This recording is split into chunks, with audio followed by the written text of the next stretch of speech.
안녕하세요. 추석 연휴 잘 보내고 계신가요? 오늘은 추석 연휴 기간에 있었던 금융시장의 이벤트들을 총 정리해보는 걸로 하겠습니다. 우선은 나스닥이 3일 연속으로 상승하면서 주간 단위로 4.1%나 상승했습니다. 오랜만에 상승을 했습니다. 마지막 날이었던 금요일날 시장의 모습이었고 테슬라 3.6%, 아마존 2.6% 전반적으로 다 상승하는 모습 보였고 주간 단위로 보면 약간 혼재되어 있는 느낌이긴 하지만 전체적으로 상승폭이 컸다 이렇게 정리하고요. 주요 종목들 주가 흐름을 살펴보면 테슬라 같은 경우에는 299 분할 전 기준으로 따지면 900불을 회복한 상황이고요. 신제품을 발표한 애플은 약간 좀 부진한 상황이긴 한데 최근 랠리에서 반등폭이 그만큼 컸기 때문에 그런 현상이 나타나는 게 아닌가 그런 생각이 듭니다. 안타깝지만 엔비디아는 지금 이제 바닥권에서 정신을 못 차리고 있는 상황이고요. 엑슨모빌 같은 경우에도 지난 6월에 기록했던 고점을 회복하지 못하고 옆으로 횡보하고 있는 모습입니다. 크게 세 가지 주제로 정리를 하려고 하는데요. 첫 번째 주제는 ECB의 금리 인상 소식입니다. 우선은 75bp 금리를 인상했어요. 이거는 만장일치로 결정이 됐다. PPP 등의 자산 매입은 유지하겠다. 그러니까 재투자는 계속하겠다. 줄이진 않겠다. 이런 얘기가 되겠습니다. 과도하게 높은 인플레이션 때문에 어쩔 수 없이 75bp를 인상했는데 이 그림은 뭐냐면요. 전 세계적으로 75bp 이상 인상한 나라들입니다. 한 번이라도 75bp 인상한 나라들 보니까 야 이렇게 많아요. 그나마 우리나라는 포함되지 않았다는 게 다행일까요? 추가적으로 얘기했던 것이 데이터 디펜던트, 납프로 나오는 물가 지표를 보고 판단하겠다. 그리고 미팅 바이 미팅, 그러니까 이제 만나서 얘기하자. 지금 당장 뭐라고 얘기할 수가 없는 상황이야. 이렇게 이야기를 했습니다. 경제 전망에 대한 것도 수정을 했는데요. GDP 성장률 전망치를 올해 성장률 전망치는 오히려 올렸습니다. 2.8에서 3.1로 올렸는데 내년 성장률 전망치를 많이 낮췄다라는 걸 확인할 수 있습니다. 2.1%에서 0.9%로 낮췄고요. 인플레이션 숫자도 6.8에서 8.1로 올해 인플레이션을 크게 높이고 내년도 인플레이션도 3.5에서 5.5로. 그러니까 사실 지금 현재 ECB에서 생각하고 있는 올해부터 내년까지 있을 유럽의 상황은 경제는 점점 더 많이 안 좋아질 것 같고 물가는 더 높아질 것 같다라는 얘기니까 좋은 얘기는 전혀 아니라고 할 수 있습니다. 시장의 반응이 중요할 것 같은데요. 일단 독일의 10년물 금리는 1.57%에서 1.69%까지 이제 상승하면서 전고점을 위협하는 수준까지 올라갔고요. 문제라고 할 수 있는 이탈리아 금리도 지금 최근에 계속 꿈틀꿈틀하고 있는데 전고점 넘어가기 직전인 상황입니다. 사실 이탈리아 금리가 더 올라가거나 독일 금리가 더 올라가게 될 경우에 생길 수 있는 문제에 대해서는 여전히 우리가 주목해서 봐야 되는 포인트인 것 같습니다. 다만 그나마 다행스럽다라고 생각할 수 있는 것은 계속해서 약세를 보이던 유로화가 그래도 반등했다라는 것 같습니다. 그래서 다시 1.0 이상으로 올라가면서 유로와 달러 사이에서의 긴장 관계는 계속되고 있는 것 같습니다.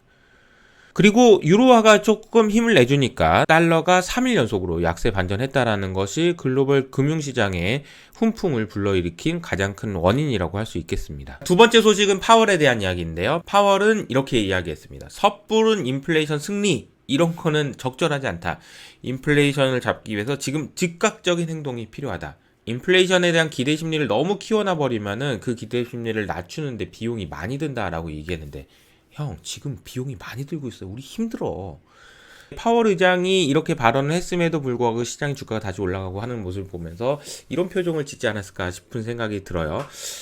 내가 지금 분명히 단호하게 얘기했는데 벌써 또 이러네. 이런 생각을 하지 않을까 생각이 듭니다. 그런데 채권 시장은 말을 잘 듣고 있습니다.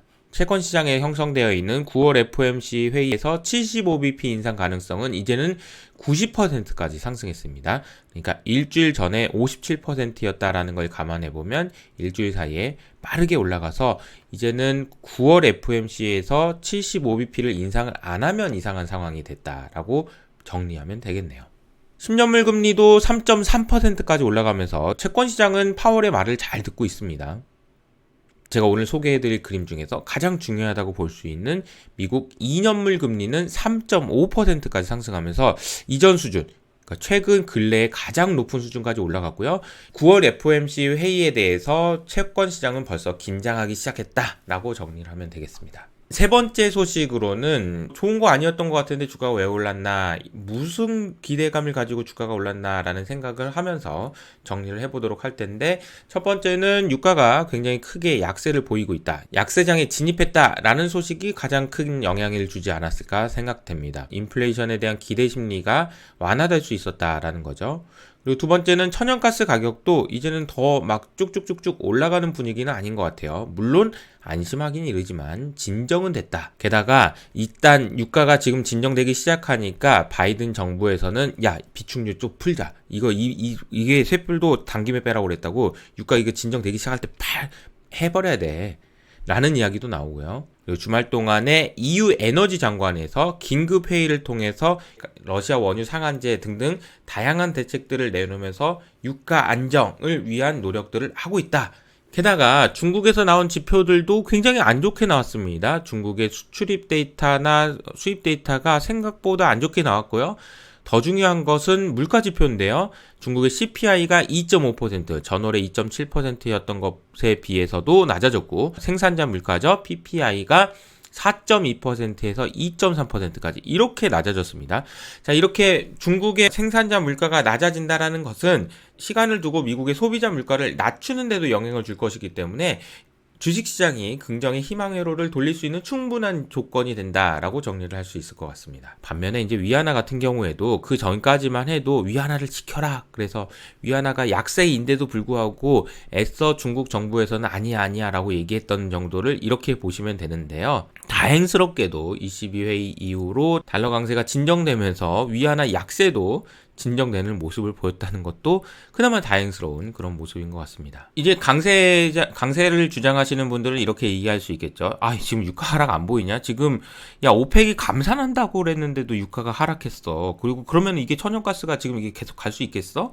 아무리 지금 러시아가 난리친다고 하더라도. 게다가 심지어 지금 이제 달러 약세야 이제. 그런데다가 너 지금 솔직히 지금 다음 주에 쏠리지. 미국 CPI 낮게 넣으면 어떡할래? 이번 주에 악재가 진짜 많았는데도 불구하고 주가가 이렇게 오른 거는 오를 만한 이유가 있었던 거라고 이야기할 수 있었을 것 같고요. 약세장을 이야기하시는 분들은 이렇게 이야기할 수 있을 것 같아요. 자, 2년물 금리 안 보입니까? 채권 시장은 파월 말 잘 듣고 지금 걱정을 하고 이렇게 웅크리고 있는데 주식 시장만 너무 희망으로 돌리는 거 아니에요? 지금 7월 FOMC 회의에서는 75bp 인상한다는데? 그리고 달러가 무슨 약세야. 잠깐 쉬는 거지. 그리고 미국 물가가 낮게 나오더라도, 야, 이게 완전히 문제가 해결된 것도 아닌데, 전고 좀 뚫고 올라갈 거 아니면 지금 이제 좀 진정해야 되는 거 아니에요? 이렇게 이야기할 수 있을 것 같습니다. 주요 단신 두 가지만 소개해 드리도록 할게요. 첫 번째로는 미국민들이 가난해졌다라는 이야기가 나왔어요. 4월에서 6월 사이에 미국 사람들이 가지고 있는 부가 6조 달러나 줄어들었다. 야, 이게 역대급이네요. 70년대부터 이렇게 줄어든 적이 없다. 코로나 때만큼이나 줄어들었다. 라는 이야기가 나오고 있습니다. 6.1조 달러가 어떻게 구성됐느냐라고 보면은 주식이 7.7조 달러 줄었고요. 대신에 부동산은 1.4조 달러 올라서 순자산이 6.1조 달러. 6.1조 달러면 진짜 크긴 하네요. 근데 제가 이 그림을 연준 홈페이지에 들어가서 이 그림을 보면서 아, 역시 부자들은 걱정할 게 아니구나 라는 생각이 들었습니다. 1950년대부터 시작해가지고 미국 사람들의 부는 이렇게 증가했고요. 금융위기 때 좀 줄어들긴 했습니다만 계속 늘어나면서 이렇게 늘어났으니까 좀 줄어들어도 되는 거 아닌가? 게다가 부채가 그렇게 많지도 않은 상황이에요. 역시 부자 걱정을 할 필요가 없는 것 같아요. 두 번째 단시는 비트코인 가격이 지금 꿈틀꿈틀합니다. 비트코인이나 암호화폐 이야기를 하면은 색안경을 끼고 보시는 분들이 많아서 매수 추천은 아니라는 걸 말씀드리면서 이런 상황이다라는 것을 체크하실 겸 전해드립니다. 비트코인, 이더리움 가격이 최근 연휴 기간 동안에 많이 상승을 했는데요. 제가 최근에 올려드린 영상 중에서 추석 연휴 직후에 있을 빅 이벤트, 특히 이더리움 머지와 관련된 이야기들은 여러분들이 체크를 해보시면 좋을 것 같습니다. 이것이 호재가 될 수도 있지만 대형 악재가 될 수도 있습니다. 그래서 이것이 빅 이벤트인 이유는 암호화폐가 많이 올라간다라는 것도 될 수도 있지만 많이 빠질 수도 있는 것도 될 수 있다. 무슨 일이 일어나더라도 놀라지 마세요. 라고 정리하고요. 마지막으로는 제가 그 네이버 컨텐츠 프리미엄에 유연하게 운용한다라는 것이 무엇인지, 제가 사실 유연하게 운용해야 된다라는 것을 계속 강조해서 말씀드렸지만 그것이 정확히 어떤 의미를 갖는지에 대해서는 설명드린 적이 없는 것 같아서 제가 차분하게 글로 정리를 했으니까 내용을 보시면은, 일단 첫 번째로는 틀릴 수 있다라는 걸 인정하는 것, 두 번째는 그럼에도 불구하고 핵심 아이디어는 흔들리면 안 된다는 사실, 그리고 세 번째로는 우리가 절대 코너에 몰리지 않아야 된다라는 사실입니다. 유연하게 운영해서 생존하기 위해서 필요한 세 가지 조언이라고 보실 수가 있을 것 같은데요. 밑에 댓글에 달아드릴 테니 한번 읽어보시면 좋을 것 같습니다. 연휴가 어쨌든 끝나갑니다. 그래서 새롭게 다시 일자리로 돌아갈 준비를 하셔야 될 텐데, 오늘 제가 올려드린 영상이 도움이 되셨길 바라면서 저는 여기서 인사드리도록 하겠습니다. 지금까지 이호석 아카데미였습니다. 감사합니다.